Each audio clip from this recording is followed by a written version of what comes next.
यानंतरची बातमी नाशिकमधली आहे। हिंदू महासभेनं नाशिकमध्ये आंदोलन केलेलं आहे। तपोवनातल्या वृक्षतोडी विरोधात निषेध आंदोलन गेलेला आहे।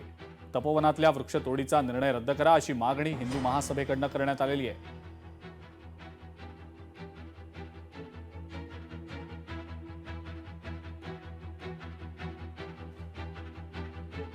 हिंदू महासभेनं आंदोलन करत ही मागणी आता केलेली आहे।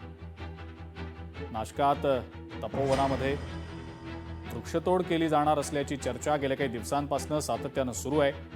साधुग्रामसाठी ही झाडं तोडली जाणार असल्याचं बोललं जात आहे। पर्यावरण प्रेमी नाशिककरांनी या विरोधात आंदोलन देखील केलेलं होतं आणि असंच काहीसं आंदोलन आता हिंदू महासभेनं सुद्धा केलेलं आहे।